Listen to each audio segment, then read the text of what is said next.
नैबे सिस्टेमा हाग्रामा महिलारि सारखौ फुराफुरि बदनाम खालामनाय आरो डाउनाव लांनाय रायजोफोर बे मा आं नोंथांमोननो फोरमायनो थांगासिनो दङ। बिनि सिगां मैया दाख्लैफोर नोंथांमोना मोनसे खौरां नुदोंदां पर्टेल मेनलि जोंहा रादाब बुब्लियावबो आं नुदों जे बिटिआर सोरखारनि समाव जि डिसि एसपिनि सायाव क्षमता दंमोन, दा मोनबा जिल्लाफोरनि डिसि एसपिनि पावारखौ बा क्षमताखौ बिटिसि सरकारा सामलायला दिसपुरासो सामलायसिगोन नैबेफोरबायदि बिथांमोना लिरनानै होदों। थारैनो बे सैथोना? बे बाथ्राखौ बुंदोंमोन जेब्ला मोगा मोगि लायो बिश्वजित दैमारि सारजों आदाव फ्रि बिथांमोना जेब्ला मोगा मोगि लादोंमोन बै समाव बै बिटिआरनि सालायनाय समनि बाथ्राखौसो बिश्वजित दैमारि सारा बुंदों, जाय आसाम आयेन आफादनि बुंथिगिरि। दानिया फैदो मोनसे खोथाया, जेब्ला माबाफोर अर्डार पास जायोब्ला लिरनायाथ' गोबां ओंखारो, नाथाय बाव प्रिन्सिपाल सेक्रेटारि बा सेक्रेटारिफोरनि आइएएस फोरनि गेजेट नटिफिकेशन सहि थायो रायजोफोर।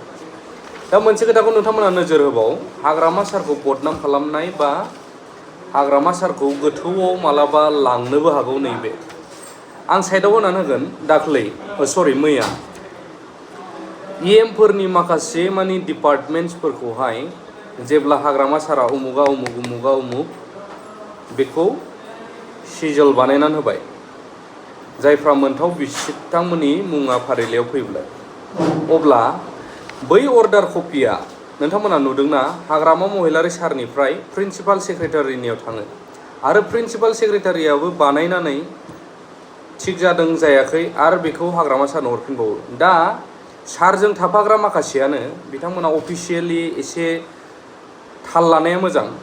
मानो होनोब्ला नोंगौ सारा सासे चिफ, गोबाङा बसबो होनो लिडारबो होनो, बिथाङा सासे पाब्लिक रिप्रेजेन्टेटिभ, पाब्लिकजों सायख'जानाय, अर्डार होदों थिग सारा अर्डार होनो हायो, नाथाय बेयावहाय अफिसियेलि माखासे पावारा बैफोर आइएएस अफिसारफोरनाव प्रिन्सिपाल सेक्रेटारिफोरनावबो थायो।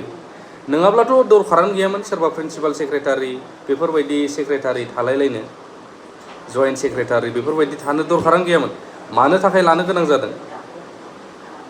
लिगेल गेजेट नटिफिकेशन जेब्ला बेबायदि सहि होनाय बेबायदि जेब्ला पास जाया, जायनाखि हाग्रामा सार सोरबा चिफआ सोरबा इएमआ हरदोंब्लाबो बेखौहाय आनअथराइज हिसाबैसो हमना लानाय जायो, बेखौ पाब्लिश खालामलाबायनो हाया। दा बैफोर बुस्थुआ बोरै आउट जानो मोनखो, बोरै गहैखो? उइदाउट हाग्रामा सारनि सहि गैयैनि सिगांनो बे बुस्थुआ पाब्लिक जादों, लिक जादों, बोरै जानो मोनखो? निस्सय बाव हाग्रामा सारनिफ्राय जाय बेखौ लांदों, हेन्ड अभार खालामदों, सिगनेचार जायैनि सिगांनो बाव खेबग्रोनानै लादों, खेबनानै सोरबा लोगो लोब्बानो हरबाय, लोगो लोब्बाय आरो शेयार खालामबावबाय, सोरबा निउस पर्टेलफोरा मोनहैबाय दांनानै होबाय बेखौनो। नाथाय बावहाय ना अबेबा हाग्रामा सारनि सहि दं, ना बाव गेजेट नटिफिकेशन सोरबा प्रिन्सिपाल सेक्रेटारिनि सहि दं, रावनिबो गैया। दा बेयावहाय बे मोनसे क्राइम जायो आयेनावबो। गोबाङा मिथियो, गोबाङा मिथिया, नाथाय अफिसियेलि खारोबा बे मोनसे क्राइम। मैया जिनाखि नैबे डिपार्टमेन्ट्सफोर आउट जादों, बांसिनखौनो नोंथांमोना नटिस खालामनाय हाग्रामा सारनि पेडआव नुगोन, प्लास बाव ना हाग्रामा सारनि सहि ना प्रिन्सिपाल सेक्रेटारिनि सहि, बिदि जेबो गैया। अब्ला जोङो बैफोरखौहाय नटिफाइ जाथारनाय हमनानै लानो हायोब्ला नैबेबायदि प्रिन्सिपाल सेक्रेटारिनि सहि थानांगोन। बे गेजेट नटिफिकेशन जाबाय, दा जों बेफोरखौसो आउट खालामनो हायो। बेखायनो जोङो साबधान जानाया गाहाम, नङाब्ला जेरैबायदि सिगांनि गभर्नमेन्टआबो बदनाम जालांदोंमोन थिग बेबायदिनो दाबो इन फिउचार बदनाम जाहैगोन आरो फैगौ इलेक्सनाव गोबां खस्थ' मोनहैनोबो हागौ। नैबे आरो जायनाखि बड'लेण्ड बुब्लि रादाब जिनाखि फोसावगासिनो दं डिसिनि एसपिनि क्षमताखौ दिसपुरा सामलायगोन मागोन होनदों, लिरनायजों नङा नोंथांमोना, नोंथांमोननि खुगानि बुंनायजों नङा, नैबेबायदि गेजेट नटिफिकेशन बिदि सहि होनाय, दिसपुरनि प्रिन्सिपाल सेक्रेटारिनि सहि होनाय बे नटिफिकेशनखौ नोंथांमोना दिन्थि, पाब्लिकखौ उगुं थुगुं दा खालाम होननानै जों रिकुवेस्ट खालामगोन। बेखिनियानो।